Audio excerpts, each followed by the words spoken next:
Bom dia, irmãos, graça e paz, domingo, primeiro dia da semana, dia que costumamos ter as reuniões espirituais, cultos, escolas dominicais, mesmo desta forma diferente, mas graças a Deus por mais este dia.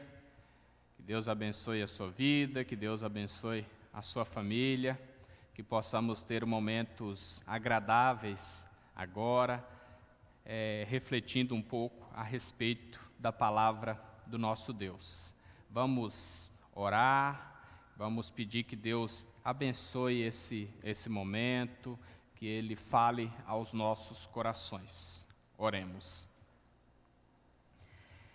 Senhor nosso Deus, louvamos o Teu nome e agradecemos pelo privilégio de estudarmos a Tua palavra. Agradecemos pela tecnologia que nos proporciona essa oportunidade, que faz com que possamos aprender mais de Ti e termos comunhão, Senhor, ainda que à distância. Abençoa cada família, cada irmão, cada pessoa que está ou estará assistindo esta aula, que o Senhor esteja falando aos corações, que todos possamos aprender mais sobre a iluminação do Teu Santo Espírito, pela minha instrumentalidade, que possamos aprender, relembrar ensinos também, recordar e colocar isso em prática em nossas vidas. Fala conosco, Senhor. Carecemos totalmente de Ti. No nome de Jesus oramos. Amém. Irmãos, nós vamos agora para a nossa aula. Para aqueles que têm a revista em casa, é a lição 12. Lição 12, o templo do reino. Lição 12, o templo do reino. Então vamos ficar atentos aí.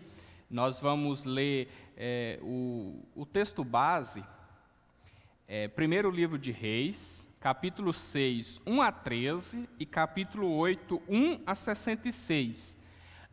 Eu não irei ler todo esse texto, né? Nós vamos ler alguns trechos para o nosso entendimento aqui. Depois você pode ler, se não o fez ainda, pode ler com calma em casa estes textos para o nosso aprendizado. Então já estamos na reta final da revista e vamos estudar um pouquinho mais hoje.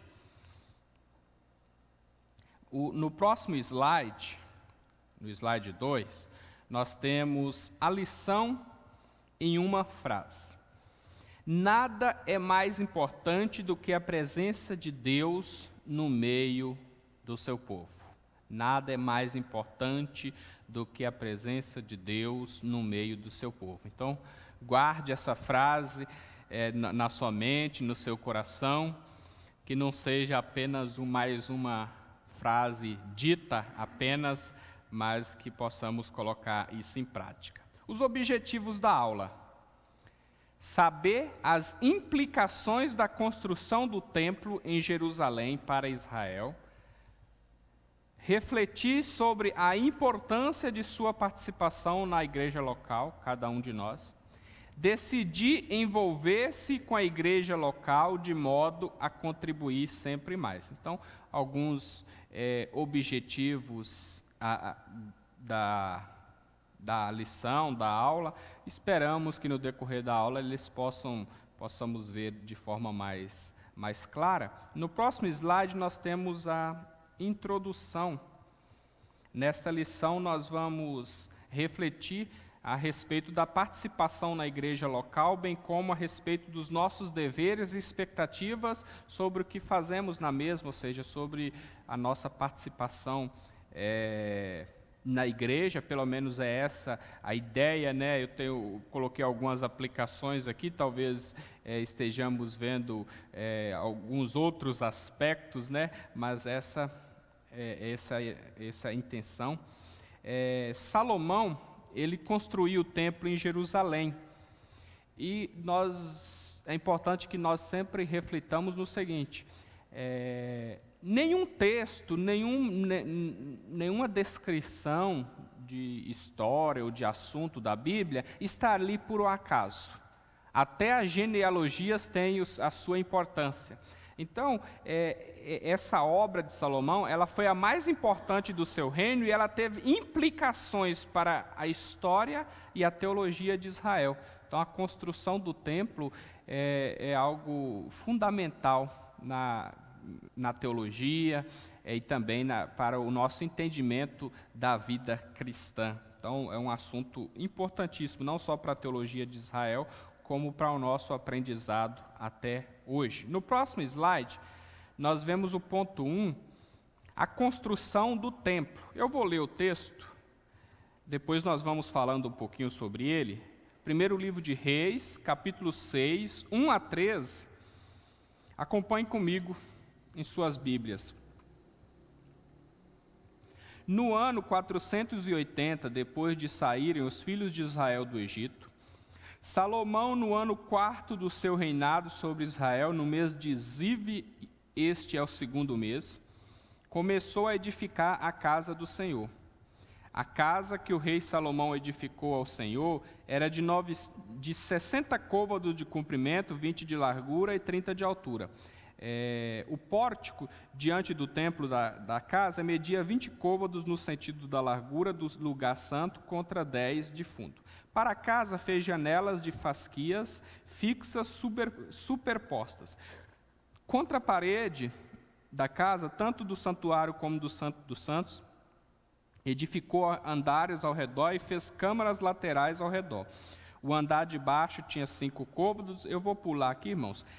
Aqui é mais a questão das medidas, mas lá no versículo 11, nos diz o seguinte: então veio a palavra do Senhor a Salomão, dizendo: quanto a esta casa que tu edificas, se andares nos meus estatutos e executares os meus juízos, e guardares todos os meus mandamentos, andando neles, cumprirei para contigo a minha palavra, a qual falei a Davi teu pai, e habitarei no meio dos filhos de Israel, e não desampararei o meu povo. Então aqui nós temos o relato de Salomão iniciando a construção do templo. Então, ele, tendo sido confirmado no reino, e aqui o texto vai dizer que ele já estava no seu 4º ano, ele tomou todas aquelas providências necessárias para fazer com que Jerusalém fosse o local exclusivo de adoração ao Senhor.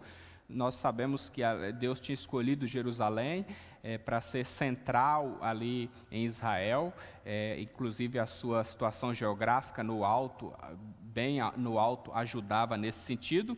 E é um ponto fundamental aqui para nós vermos o quanto Deus cumpre a sua promessa, o quanto o tempo de Deus não é o nosso tempo, né? Ele não é que ele tarde, mas ele faz tudo no momento certo. 480 anos após o Êxodo, após o povo vir de Israel, né, rumo à terra prometida, sair dali da escravidão, Salomão iniciou a construção do templo. Então vejam quanto tempo que não passou, né?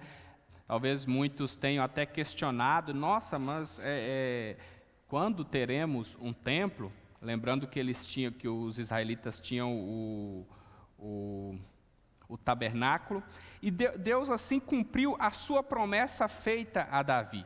Nós vemos o texto lá de 2º livro de Samuel, capítulo 7, a partir do versículo 10, a palavra de Deus nos diz o seguinte: prepararei lugar para o meu povo, para Israel, Deus falando com Davi, e o plantarei para que habite no seu lugar e não mais seja perturbado.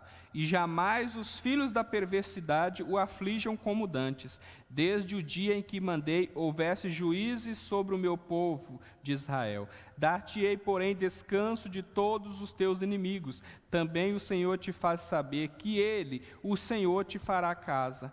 Quando teus dias se cumprirem e descansares com teus pais, então farei levantar depois de ti o teu descendente, que procederá de ti, e estabelecerei o seu reino. Ele edificará uma casa ao meu nome, e eu estabelecerei para sempre o trono do seu reino. Nós sabemos, irmãos, que Deus, ou melhor dizendo, Davi tinha o propósito de construir um templo, uma casa, para o louvor e adoração de Deus, mas o Senhor, segundo o seu propósito, quis que Salomão fizesse isso. Então, Davi fez vários preparativos para que aquilo fosse possível, mas o propósito de Deus e a promessa de Deus cumprida aqui era que Salomão deveria realizar aquela construção. Então, aqui nós temos Deus cumprindo a sua promessa.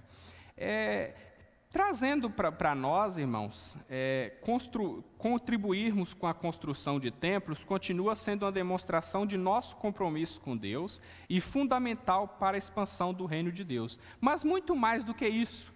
Na verdade, aqui com a construção do templo, nós percebemos o povo empenhado em contribuir com a obra do Senhor. Então, ainda hoje, é fundamental nós contribuirmos com a obra do Senhor. Mas isso não elimina a questão física, né? A construção de templos. Sabemos que é fundamental pregar o Evangelho. O espaço físico não chega a ser o mais importante, mas quando temos a oportunidade de ter um espaço físico, um templo, onde o povo possa se reunir, o povo de Deus, onde possamos evangelizar determinado local, e mais pessoas se achegarem para prestar culto, então isso também é fundamental. Agora, pensando ainda nessa questão da contribuição na obra do Senhor, ontem eu estava assistindo uma live, acredito que vários irmãos assistiram, da APMT, Agência de Missões Transculturais da nossa igreja, e o tema era Unidos na Missão. E esse trabalho maravilhoso que os missionários fazem em outros países, alguns até mesmo em países de muita perseguição, onde eles chegam lá com outras profissões e ninguém pode saber o que fazem, e é muito complicado isso, mas a questão que eu queria chegar é que é importante a nossa contribuição na obra do Senhor, seja com missões, com evangelização, com o trabalho da igreja em si, e por que não, com a questão física mesmo, de construir templos e tudo isso. É fundamental nós fazermos isso, contribuir com a obra do Senhor de coração. Isso continua sendo fundamental para a expansão do reino de Deus. No próximo slide, nós vamos ver a respeito da inauguração do templo. A inauguração do templo. Então, Salomão, após terminar a construção, ele convocou toda a liderança de Israel para levar a Arca da Aliança até o templo. Vejamos o texto aqui, capítulo 8.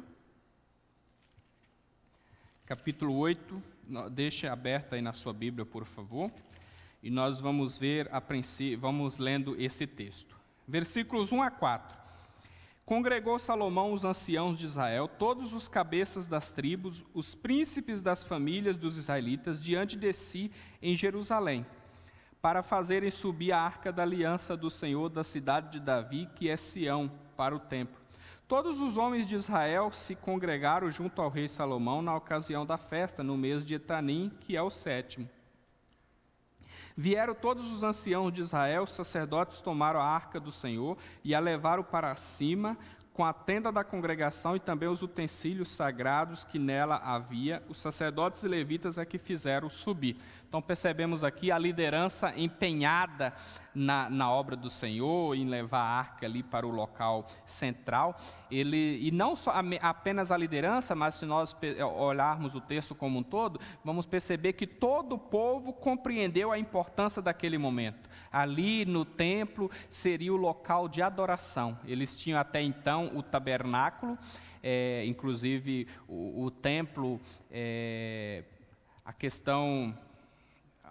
O templo em si, ele parecia muito com o tabernáculo, porém, ele era muito maior que o tabernáculo, né? Então, vemos aí a importância, e também não era mais algo que pudesse ser desmontado, levado de um local para o outro, mas o templo marcava uma questão fixa, né? Até então eles desmontavam o tabernáculo, levavam nas suas peregrinações. Agora não, agora Jerusalém seria o local de culto, o templo estaria ali, a Arca da Aliança representando a presença de Deus sobre o povo. Então a construção do templo representaria algo fixo. Agora eles não seriam mais peregrinos como tinham sido até então no Egito, na Terra Prometida, mas agora eles teriam um local específico para adorar, para buscar a presença de Deus. Então eles perceberam, o povo compreendeu a importância daquilo. E trazendo isso para nós, meus irmãos, nos reunirmos para prestar culto a Deus é algo fundamental na vida cristã. Nós olharmos lá para a carta aos Hebreus, nós temos algumas orientações, né? E uma delas é: não deixeis de congregar-vos, como é costume de alguns.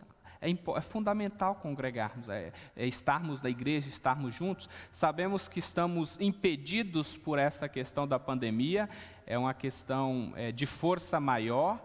E nós temos percebido que Deus tem usado até essa situação para multiplicar ainda mais o Evangelho. Muito mais lares têm sido alcançados pela pregação do Evangelho, mas nós não podemos nos esquecer que é fundamental nos reunirmos como igreja, estarmos juntos, e Deus há de abençoar que muito em breve nós estaremos novamente. E se você tem sentido saudade, tem sentido falta de estar congregando, significa que você reconhece a importância que é nos reunirmos, estarmos juntos, louvando a Deus, prestando culto a Ele, desfrutando da comunhão, chorando juntos, nos alegrando juntos. Isso é fundamental, embora Deus não esteja limitado a um espaço físico, né? Mas é fundamental nos congregarmos. Ainda, no próximo slide, falando sobre a inauguração do templo, Salomão e a liderança levaram muitos sacrifícios para apresentarem a Deus. Nós vemos isso no versículo 5. O rei Salomão e toda a congregação de Israel, que se reunia a ele, estavam todos diante da arca, sacrificando ovelhas e bois, que de tão numerosos não se podia contar. Então, eles perceberam a importância de estarem oferecendo sacrifícios a Deus. E esse era um princípio fundamental quando Deus fala com Moisés, e ele vai deixar claro que ninguém deveria comparecer diante de Deus de mãos vazias, né? Era importante comparecer com sacrifícios, não apenas o sacrifício em si, mas desde que aquilo fosse feito de coração. Lá em Deuteronômio 16:16, nós lemos o seguinte: 3 vezes no ano, todo varão entre ti aparecerá perante o Senhor teu Deus, no lugar que escolher, na festa dos pães asmos, na festa das semanas, na festa dos tabernáculos. Porém, não aparecerá de mãos vazias perante o Senhor. Então, aqui temos descritas as 3 festas principais dos judeus, o período em que geralmente o povo de Israel se reunia, todos se reuniam para adorar a Deus, e ali eles ofereciam sacrifícios a Deus, demonstrando gratidão, também demonstrando quebrantamento, confessando os seus pecados, as suas falhas que eles tinham cometido até então. Eles levavam os sacrifícios e os sacerdotes sacrificavam os animais ali. Então aquilo demonstrava o quebrantamento, o arrependimento do povo e demonstrava também a gratidão deles por tudo que Deus tinha feito, Deus, na vida de cada um deles. Então todos aqueles sacrifícios representavam a adoração do povo. Trazendo para nós, irmãos, nós sabemos que hoje nós não precisamos mais ir até o Senhor com um cordeirinho, com um animalzinho para sacrificar a Deus, porque tudo aquilo apontava para Jesus, e o sacrifício do nosso Senhor Jesus na cruz, ele foi suficiente para desfrutarmos pleno acesso ao trono divino, ao trono do nosso Deus. Lá em Hebreus 10 ainda, versículos 19 e 20, está escrito o seguinte: tendo, pois, irmãos, intrepidez para entrar no Santo dos Santos, pelo sangue de Jesus, pelo novo e vivo caminho que Ele nos consagrou pelo véu, isto é, pela sua carne. Então o próprio Jesus ofereceu a si mesmo, morreu na cruz, e assim Ele, sendo o sacrifício perfeito, o Cordeiro, como diz João Batista, o Cordeiro de Deus que tira o pecado do mundo. Hoje nós temos livre acesso a Deus, não precisamos comparecer mais diante do Senhor com esse tipo de sacrifício, mas continuamos devendo nos apresentar diante de Deus com sacrifícios de louvor, com gratidão, com adoração em nossos corações. Ainda em Hebreus 13, 15, por meio de Jesus, pois, ofereçamos a Deus sempre sacrifício de louvor, que é o fruto de lábios que confessam o seu nome. Então devemos comparecer diante de Deus com louvor, com adoração, com alegria, com gratidão, mas devemos comparecer diante do Senhor também com quebrantamento, com os corações quebrantados. A palavra de Deus vai nos dizer, o salmista vai nos dizer, o próprio Davi, que Deus não rejeita um coração quebrantado e compungido, um coração arrependido. Então o quebrantamento continua sendo fundamental, não podemos nos achegar diante de Deus de qualquer forma, de qualquer maneira.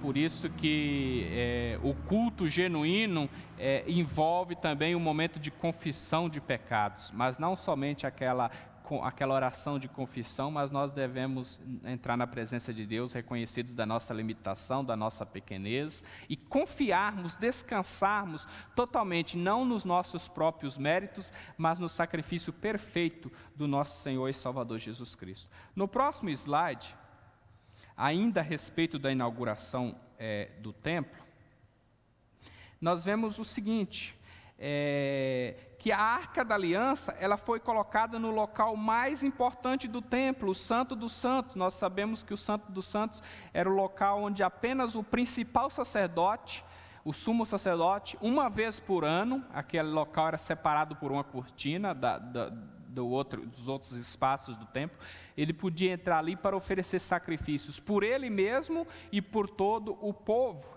E nós bem sabemos que Jesus é o sumo sacerdote que adentrou aos céus, mas o fato é que a Arca da Aliança foi colocada no lugar mais importante, e nessa arca estavam as tábuas da lei. E nessas tábuas da lei, que foram escritas por Deus, quando Moisés foi até o monte, teve um encontro com Deus, ali pôde escrever, ele escreveu inclusive os 10 mandamentos, nessas tábuas estavam os 10 mandamentos, que era o resumo da lei.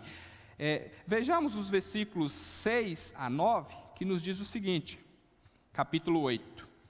Puseram os sacerdotes a Arca da Aliança do Senhor no seu lugar, no santuário, no mais interior do templo, no Santo dos Santos, debaixo das asas dos querubins, pois os querubins estendiam as suas asas sobre o lugar da arca, e do alto cobriam a arca e os varais. Os varais sobressaíam tanto que suas pontas eram vistas do santo lugar, defronte do Santo dos Santos. Porém, de fora não se viam, ali estão até o dia de hoje. Nada havia na arca senão as 2 tábuas de pedra que Moisés ali pusera junto a Horebe, quando o Senhor fez aliança com os filhos de Israel ao saírem da terra do Egito. Então, perceba que a Arca da Aliança, as tábuas da lei, os mandamentos, a palavra de Deus estava no local central do templo, no local mais importante. E eu entendo que aqui nós temos um princípio fundamental, meus irmãos, um princípio fundamental. Infelizmente, a cada dia que passa, mais nós temos percebido muitos cultos onde o entretenimento tem tomado conta, onde as pessoas estão mais preocupadas, o culto que me agrada mais, louvorzões, e muitas vezes tem cultos que, como eu falei da questão, a importância de confessar os pecados, tem culto que nem existe mais momento de confissão de pecados, não vamos incomodar Deus, não vamos falar desse tipo de coisa. Tem cultos onde não é levada em consideração mais a justiça de Deus, o quanto Deus é justo, não podemos brincar com Deus. Então, temos todas essas questões, mas o nosso culto a Deus, nós devemos ter em mente que a palavra de Deus ela deve estar no centro. Inclusive, nós percebemos em grande parte das igrejas, dos templos, que o púlpito ele fica bem no centro, para representar essa importância da palavra de Deus. Então, a palavra de Deus ela deve ocupar o local central no culto. A palavra de Deus o mais importante que tem no culto, é a palavra de Deus. E nós sabemos que a palavra de Deus, nós estamos falando do todo, né? Nós cantamos a palavra de Deus por intermédio dos hinos, dos cânticos, nós oramos a palavra de Deus, né? Através das nossas orações. E por fim, a pregação da palavra, inclusive tudo que formos fazer no culto deve estar voltada para a exposição da palavra, para a pregação da palavra. Então, o mais importante no culto é a palavra, é falar de Deus. O nosso culto deve ser cristocêntrico, Cristo precisa estar no centro. Não é um culto para agradar a nós, mas é um culto para agradar a Deus. Eu costumo dizer e reafirmar sempre que ninguém vai para a igreja, ou nós não deveríamos ir até a igreja, o templo, em busca de bênçãos, mas sim porque já somos abençoados, e assim podemos louvar e engrandecer o nosso Deus. Então a palavra de Deus, ela precisa ocupar a parte central do culto, ela precisa ser central, tudo precisa estar girando em torno da palavra do nosso Deus. Daí a importância de nos reunirmos. Irmãos, no próximo slide, nós vemos ainda, pegando esse gancho da questão do templo, a presença de Deus no templo. A presença de Deus no templo. Vamos ver aqui os versículos 10 e 11 a princípio. Versículos 10 e 11 do capítulo 8, vai nos dizer o seguinte: tendo os sacerdotes saído do santuário, uma nuvem encheu a casa do Senhor, e de tal sorte que os sacerdotes não puderam permanecer ali para ministrar por causa da nuvem, porque a glória do Senhor encher a casa do Senhor. Irmãos, aqui nós temos um momento, algo majestoso, glorioso, e se nós olharmos um pouquinho para a história, nós vamos perceber que quando Moisés inaugurou o tabernáculo, aconteceu a mesma coisa. Lá em Êxodo 40, versículos 34 e 35, tem o relato. Então a nuvem cobriu a tenda da congregação, e a glória do Senhor encheu o tabernáculo. Moisés não podia entrar na tenda da congregação, porque a nuvem permanecia sobre ele, e a glória do Senhor enchia o tabernáculo. Então, isso aconteceu lá no passado, muitos anos atrás, nós vimos, né? Alguns séculos antes, e quando o fato de a glória de Deus ter enchido o templo, ter sido um momento majestoso ali, onde nem Moisés pôde ficar ali, e agora nem os sacerdotes, no caso do templo, mas isso significou que Deus aprovou Deus tinha se agradado daquela construção, Deus se agradou da construção de Salomão, porque era propósito de Deus e Salomão fez juntamente com o povo, de acordo com o propósito do Senhor. Então Deus se agradou. É lógico que o próprio Deus já tinha dito que Ele não habita em santuários feitos por mãos humanas, nada pode conter a glória de Deus, a presença de Deus, mas Ele se agradou e Ele se faria presente ao povo ali no templo, por intermédio da Arca da Aliança. Ele se faria presente ali estaria o livro da lei, mas Deus se agradou daquilo, Deus ficou feliz. Então podemos perceber aqui a importância daquela construção para adoração ao Senhor. Tem um autor, o Philip, eu não sei a pronúncia exata desse nome, mas Philip, ele disse o seguinte: se o Senhor não está conosco, nenhum trabalho que fazemos na igreja, nenhum ministério de ensino e pregação, ou de evangelização missionária, fará qualquer diferença para o reino de Deus. Não adiantaria Salomão ter feito um templo mais magnífico do que aquele, se é que isso seria possível, mas não adianta nada, a coisa mais bonita, o evangelismo, qualquer outra coisa, qualquer outro trabalho na igreja, por mais que aquilo pareça ser importante, se Deus não estiver conosco, aquilo não fará diferença nenhuma para o reino de Deus.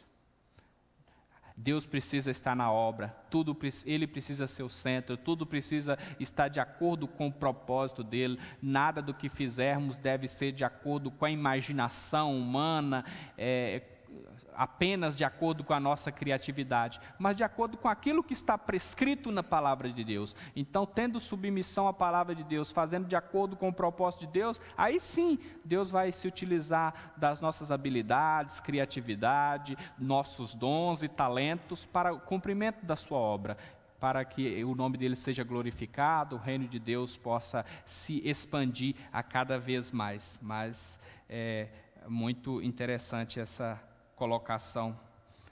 Irmãos, ainda no próximo slide, ainda sobre esse assunto, no próximo slide, eu queria que tirássemos algumas lições aqui para as nossas vidas.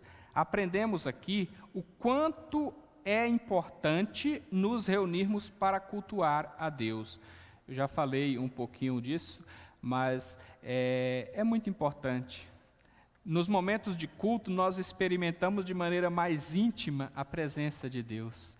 Porque nós estamos, a família de Deus reunida, irmãos, é o povo de Deus, o povo escolhido de Deus, o povo amado por Deus, o corpo de Cristo reunido e tendo Jesus como cabeça, ali conduzindo o povo. Então é um momento maravilhoso, de fundamental importância congregarmos.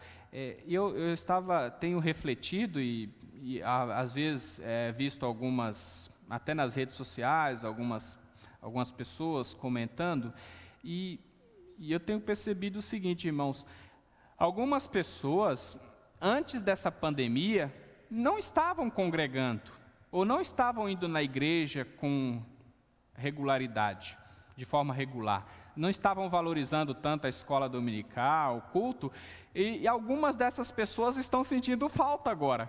Agora a situação, diante de toda essa situação difícil que estamos passando, algumas pessoas que não estavam valorizando tanto, cristãos que não estavam valorizando tanto, no momento estão valorizando. Mas por outro lado, aqueles que de fato sempre valorizaram, sempre estiveram na igreja, congregando, prestando culto a Deus, participando da escola dominical, alguns até mesmo do estudo bíblico, das orações, têm sentido muita falta, porque tem percebido a importância de estarmos juntos. Nesse momento, então, quando eu estou falando aqui da importância, não é para que os irmãos fiquem tristes, mas é para que nós possamos continuar com esse ânimo, orando, empenhados, para que muito em breve possamos estar juntos novamente, e eu creio que essa situação trará um grande aprendizado, para que nós continuemos sempre valorizando Muitas vezes o ser humano ele tem a tendência de muitas vezes valorizar mais as coisas quando fica sem aquilo,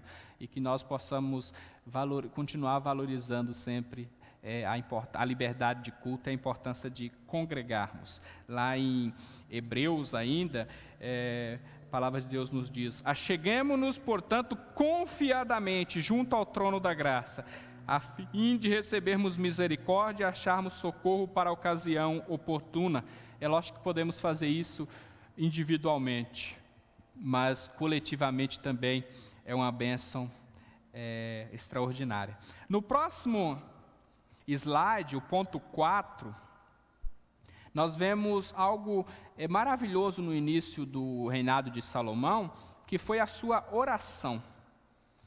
Salomão fez uma oração e ela nos traz muitos ensinamentos. Ele reconheceu que aquela não era simplesmente uma construção humana. Salomão entendeu que não era para a glória dele. Ele compreendeu que tudo aquilo era o cumprimento da promessa de Deus feita a Davi, seu pai. Salomão entendeu a real importância daquela construção, daquele momento, e isso foi fundamental, porque uma vez que ele compreendeu aquilo, a liderança e todo o povo também pôde perceber, pôde reconhecer, louvar e engrandecer a Deus. Nós vimos agora, anteriormente, que Salomão e os líderes levaram muitos sacrifícios a Deus, fizeram aquilo com alegria, de coração, demonstrando que reconheciam a importância daquele momento. E diante dessa situação, então, Salomão faz uma oração que é uma das orações mais belas e mais profundas que nós temos na Bíblia, e ela contém importantes ensinamentos a respeito do culto, mas não apenas a respeito do culto, mas a respeito da oração em si, de como nós devemos nos achegarmos a Deus, falando com Deus. Então nós temos aqui ensinamentos extraordinários sobre o culto e sobre a oração em si. Vejamos no próximo slide aí. Esta oração, eu estarei lendo os versículos. Primeiro, nós vemos aqui que ele começou exaltando a majestade e a fidelidade de Deus. Salomão começa exaltando a Deus, glorificando a Deus, engrandecendo ao Senhor. E aí nós estudamos algumas semanas a oração do Pai Nosso, e nós vemos, o modelo ali de oração, que a importância maior na oração é se preocupar com Deus, com a sua glória. Pai Nosso que estás no céu, santificado seja o teu nome, venha o teu reino, seja feita a tua vontade. E nós vemos Salomão aqui fazendo mais ou menos isso. Os versículos 22 a 26 mostram Salomão, portanto, louvando, engrandecendo a Deus. Versículo 22, a partir do 22 nos diz: pôs-se Salomão diante do altar do Senhor, na presença de toda a congregação de Israel, e estendeu as mãos para os céus e diz: ó Senhor, Deus de Israel, não há Deus como tu em cima nos céus, nem embaixo na terra, como tu que guardas a aliança e a misericórdia de teus servos, que de todo o coração andam diante de ti, que cumpriste para com teu servo Davi, meu pai, o que lhe prometeste pessoalmente, o disseste pelo teu poder o cumpriste, como hoje se vê. Agora, pois, ó Senhor Deus de Israel, faz a teu servo Davi, meu pai, o que lhe declaraste, dizendo: não te faltará sucessor diante de mim, que se assente no trono de Israel, contanto que teus filhos guardem o seu caminho para andarem diante de mim como tu andaste. Então nós percebemos, irmãos, que até o pedido, a petição que Salomão faz a Deus aqui, ela está relacionada ao que ele já tinha dito antes. Senhor, como o Senhor tem cumprido as tuas promessas, como o Senhor tem sido maravilhoso, tem sido fiel, continua fazendo isso, continua cumprindo as tuas promessas, abençoando, de acordo com o teu próprio propósito, de acordo com a tua própria promessa, ele está reconhecendo que Deus também realiza muitas coisas, como resultado, na sua soberania, ele se utiliza da oração, ele faz muitas coisas como resposta de oração, embora aquilo seja o seu propósito, esteja diante da sua soberania. Mas Salomão ainda ressalta o fato de Deus ser infinito. Versículo 27, mas de fato habitaria Deus na terra? Eis que os céus e até os céus dos céus não te podem conter, quanto menos esta casa que eu edifiquei. Irmãos, o templo de Salomão foi uma construção magnífica, algo sensacional, mas ele está dizendo: Senhor, esse templo aqui não consegue te conter, o Senhor é maior do que tudo. Ele reconhece aqui o privilégio que era servir, adorar e engrandecer a Deus. E Salomão ainda deixa claro que, apesar de Deus ser tão grande, tão glorioso, ele se agradava do local em que as pessoas, o seu povo, se reunia para o buscarem. Deus era um Deus glorioso, grandioso, mas também um Deus que se fazia presente com o seu povo, com o ser humano finito. A partir do versículo 28, ele vai dizer o seguinte: atenta, pois, para a oração de teu servo e para a sua súplica, ó Senhor meu Deus, para ouvires o clamor e a oração que faz hoje o teu servo diante de ti, para que os teus olhos estejam abertos noite e dia sobre esta casa, sobre este local do qual disseste: o meu nome estará ali, para ouvires a oração que teu servo fizer neste lugar. Ouve, pois, a súplica do teu servo e do teu povo de Israel, quando orarem neste lugar. Ouve nos céus, lugar da tua habitação, ouve e perdoa. E quando nós vamos lá para o capítulo 9, versículo 3, nós vemos a resposta de Deus. E o Senhor lhe disse: ouvi a tua oração e a tua súplica que fizeste perante mim. Santifiquei a casa que edificaste, a fim de pôr ali o meu nome para sempre. Os meus olhos e o meu coração estarão ali todos os dias. Irmãos, eu fico imaginando quanto esse momento foi glorioso, Deus aceitando aquilo, Deus se agradando daquela situação, e Deus dizendo que iria abençoar, que iria sustentar. E mesmo sendo um Deus grandioso, Ele se preocupa com o ser humano finito, ao qual Ele amou. E Salomão, ele então faz uma oração que abrange as mais diversas situações da vida. Nós vamos ver aqui alguns detalhes desta oração, e o autor, na revista, ele vai falar alguns pontos a respeito dessa oração que eu quero destacar para os irmãos. Aqueles que tiverem a revista aí poderão também dar uma olhada na mesma. Ele ora pelo auxílio do Senhor quando houvesse algum litígio entre as pessoas. Versículos 31 e 32. Se alguém pecar contra o seu próximo e lhe for exigido que jure, e ele vier jurar diante do teu altar nesta casa, ouve tu nos céus e age, julga teus servos, condenando o perverso, fazendo recair o seu proceder sobre a sua cabeça, e justificando ao justo para lhe retribuir segundo a sua justiça. Semana passada nós vimos na aula, por intermédio do nosso irmão Constantinos, quando Salomão julga a causa de duas mulheres, as duas afirmando que a criança viva era delas, moravam juntas e um dos filhos tinham morrido, e Salomão julga aquela situação, mas porque ele tinha sabedoria vinda de Deus. E aqui nessa oração ele demonstra que Deus é que julgaria, Deus é que daria sabedoria, Deus é que agiria diante daquela situação. Então, fazendo tudo na dependência de Deus, apesar da sua sabedoria.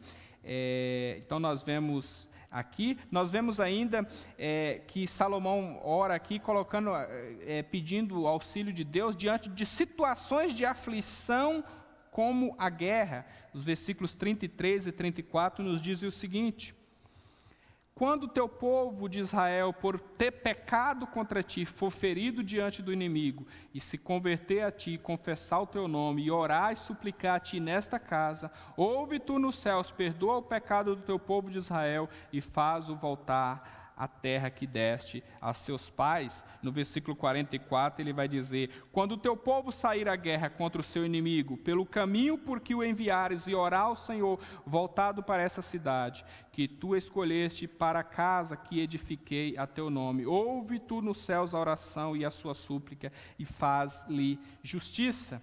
E aí então ele vai falar sobre a seca, sobre a fome, sobre a doença, suplicando o auxílio de Deus, a partir do versículo 35. Quando os céus se cerrarem e não houver chuva, por teu povo pecado contra ti, e orar neste lugar, e confessar o teu nome, e se converter dos seus pecados, havendo tu afligido, ouve tu nos céus, perdoa o pecado de teus servos e do teu povo de Israel, ensinando-lhes o bom caminho em que andem, e dá chuva na tua terra que deste em herança ao teu povo. Quando houver fome na terra ou peste, quando houver crestamento ou ferrugem, gafanhotos e larvas, quando o seu inimigo cercar em qualquer das suas cidades, ou houver alguma praga ou doença, toda oração e súplica que qualquer homem ou todo o teu povo de Israel fizer conhecido com a sua, cada um a chaga do seu coração, estendendo as mãos para o rumo desta casa. Ouve tu nos céus, lugar da tua habitação, perdoa, age e dá a cada um segundo os seus caminhos, já que lhe conheces o coração, porque só tu és conhecedor do coração e de todos os filhos dos homens. Perceba alguns detalhes aqui que Salomão, ele sempre fala, ele usa a expressão ouve, reconhecendo que Deus ouve a oração sincera, e ele vai falar também do perdão, reconhecendo que o povo de Deus, apesar de ser povo de Deus, muitas vezes vai falhar, mas existe a possibilidade de buscar a Deus, de confessar os seus pecados. Nós sabemos que Deus tinha falado a respeito das bênçãos e maldições, e muitas maldições viriam como em razão da desobediência do povo naquela época, e havia problemas de gafanhotos, pragas com relação às plantações, e também serem vencidos pelos seus inimigos, mas ele está colocando aqui que somente Deus poderia agir, somente Deus poderia conduzir a situação, e caberia ao povo orar, buscar a presença dele, e Salomão aqui está como uma espécie de mediador do povo, se colocando diante de Deus, suplicando pelas mais diversas situações da vida e cada área da vida do povo. Então, essa oração ela traz ensinamentos preciosos. No próximo slide, nós vamos tirar algumas lições para cada um de nós. Meus irmãos, hoje a presença de Deus não se limita mais a um local físico. É importante, nós falamos fundamental, buscarmos a Deus no templo, irmos congregarmos, mas devemos adorá-lo em espírito e em verdade. Não se limita mais a um local físico. Mas eu queria ler com os irmãos alguns textos que nos falam a respeito disso. Um texto que os irmãos com certeza sabem de cor, né? Eis que estou convosco todos os dias até a consumação do século. Jesus não está limitado a um templo, a uma arca da aliança, mas Ele está conosco. Que maravilha, que bênção sabermos disso. Mesmo diante dessa pandemia, mesmo diante das situações mais adversas, Jesus está conosco todos os dias, todos os momentos, em todas as situações, em todas as circunstâncias. Ainda em Atos, nós vamos ver a palavra de Deus também. Ele vai trazer mais alguns ensinamentos para nós.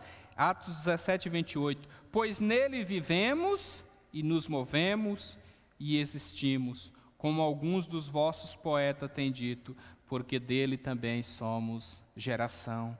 É assim que nós devemos olhar para Deus, devemos reconhecer a sua grandeza e a nossa total dependência dele. Sem ele nós não somos nada. E ainda, João 4, 24, como eu disse, Deus é espírito, importa que os seus adoradores o adorem em espírito e em verdade. Que bênção, irmãos.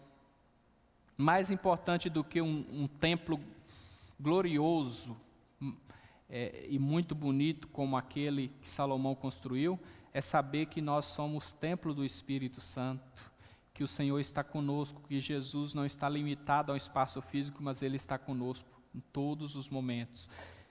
O povo de Israel ali contou com a intercessão de Salomão, muito importante, mas que bênção sabermos que o próprio Senhor Jesus intercede por nós. Ele já intercedeu por nós quando esteve aqui na terra. Na oração sacerdotal, ele disse o seguinte: não rogo somente por estes, mas também por aqueles que vierem a crer em mim por intermédio da sua palavra. Há 2000 anos atrás, poucos dias antes de Jesus ir até a cruz do Calvário, ele estava orando, intercedendo pelo seu povo, pelos seus discípulos, mas ele estava intercedendo também por nós, por todos aqueles que vierem a crer em mim. Jesus estava intercedendo por você que crê nele, que vive hoje 2000 anos depois. Ele já estava intercedendo, orando por você, orando pela igreja, e nós sabemos que no decorrer da história, muito foi feito para tentar destruir a igreja, para tentar acabar com o cristianismo. Muitos cristãos foram mortos, bíblias foram queimadas, o cristianismo sofreu terríveis perseguições, mas o cristianismo continua firme, porque as portas do inferno não podem prevalecer sobre a igreja do Senhor. Jesus está reinando e Ele está com o seu povo. Ele tem conduzido a história da igreja. Nós tivemos momentos importantíssimos como a reforma protestante, e Jesus, Ele não apenas intercedeu naquele momento, mas Ele continua intercedendo continuamente por nós. Ele vive para interceder pela sua igreja. Então nós temos um intercessor perfeito, Jesus, e temos também o Espírito Santo que intercede com gemidos inexprimíveis. E por meio da mediação de Jesus, nós podemos apresentar a Deus todas as necessidades nossas e do povo de Deus como um todo. A oração é algo fundamental na vida do cristão. Então nós temos a oportunidade, irmãos, de colocar diante de Deus as nossas vidas, a vida dos nossos irmãos, a vida dos nossos familiares. Nós temos a oportunidade de colocar nesse momento a situação da nossa pátria, a situação desse mundo, de toda essa pandemia. Nós podemos apresentar qualquer situação diante de Deus, reconhecendo a grandeza, reconhecendo que Ele nos ouve, certos de que Ele pode nos perdoar, Ele pode perdoar as pessoas, e só Ele pode agir. Nós vemos muitas incertezas diante dessa situação, mas Deus continua reinando. Ele pode ouvir e Ele promete que Ele traz a solução de acordo com a sua vontade, a solução no momento certo. Mas Ele se agrada que nós oremos, que nós o busquemos, que nós coloquemos as nossas necessidades diante dEle, reconheçamos as nossas limitações, e assim possamos estar intercedendo pelos outros, intercedendo pelas autoridades, intercedendo pelos profissionais da saúde, pelos cientistas, pelo mundo como um todo, e pela a igreja do Senhor, para que ela continue firme, inabalável. E pela oração, meus irmãos, nós podemos adorar a Deus, louvar a Deus. Pela oração nós confessamos os nossos pecados, nós intercedemos e agradecemos. Inclusive no culto nós temos esses momentos. Momento de gratidão, de confissão, de adoração, de intercessão, de gratidão. Isso é fundamental, não apenas no culto público, mas na nossa vida como um todo. Podemos buscar a Deus, temos um mediador perfeito. No próximo slide nós temos as nossas considerações finais. E eu uso aqui duas frases aqui do próprio autor da revista. Ele diz o seguinte: o templo em Jerusalém destacava uma das principais características do reino, a presença de Deus no meio do seu povo. Deus estava no meio do povo, Deus estava no templo, Deus estava em Jerusalém. E nossas ações e compromisso com a igreja local e suas atividades deve ser expressão do apreço e da gratidão por aquilo que em Cristo Deus fez por nós e pelo acesso que temos a Ele por meio da oração. continuemos com os corações cheios de gratidão, buscando a Deus, dando o devido valor para o culto, falando com Ele, estando em comunhão. Que Deus nos abençoe, que Deus nos sustente. Amém. Graças a Deus pela palavra dEle, e agora nós teremos um hino que fala da oração, um hino que tem tudo a ver com essa palavra, principalmente com a parte que vemos da oração. O hino 130.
Graças a Deus, irmãos, por esse momento. Oremos agora.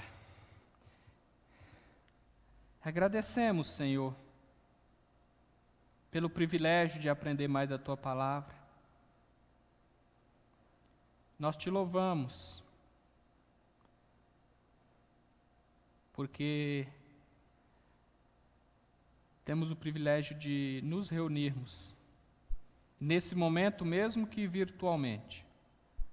Mas nós agradecemos porque o Teu povo se encontra nos seus lares, ouvindo a Tua palavra, e de uma forma extraordinária, milagrosa, o Senhor tem proporcionado desfrutarmos de comunhão mesmo à distância, Senhor.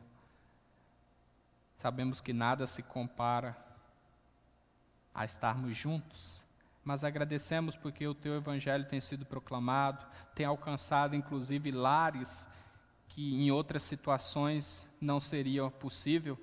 Nós temos ouvido testemunhos disso, não apenas em nosso país, como em outras pátrias, ó Pai. O Senhor tem abençoado a tecnologia. Louvado seja o Teu nome por essa oportunidade que temos. Que o Senhor continue nos abençoando.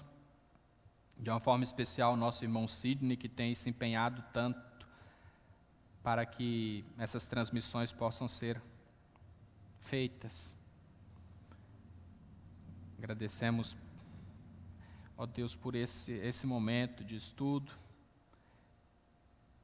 porque o sacrifício de Cristo foi perfeito, completo, e por intermédio dele temos acesso a Ti, podemos falar contigo, podemos orar a Ti. Aceita, Senhor, o nosso louvor, a nossa adoração, cuida do Teu povo, colocamos diante de Ti também a nossa pátria, esse mundo como um todo, essa situação de pandemia. Age, ó Deus, ouve as nossas orações, perdoa os nossos pecados, perdoa o Brasil, perdoa o mundo, perdoa a Tua igreja, e age, Senhor, trazendo uma solução para essa situação. Agradecemos por esse dia, no nome de Jesus. Amém. E agora, irmãos, que a maravilhosa graça do nosso Senhor e Salvador Jesus Cristo, o grande amor de Deus nosso Pai, as consolações, a comunhão e o poder do Espírito seja sobre todos vós, povo de Deus, presente aqui sobre toda a face da terra, hoje e para todo sempre. Amém. Graças a Deus, irmãos, por esse momento. Eu não sou muito bom com tecnologia, né? Tem sido um desafio sempre estar montando esses data shows, os slides aqui, mas eu agradeço muito o irmão Constantinos também, que tem me ajudado bastante, né?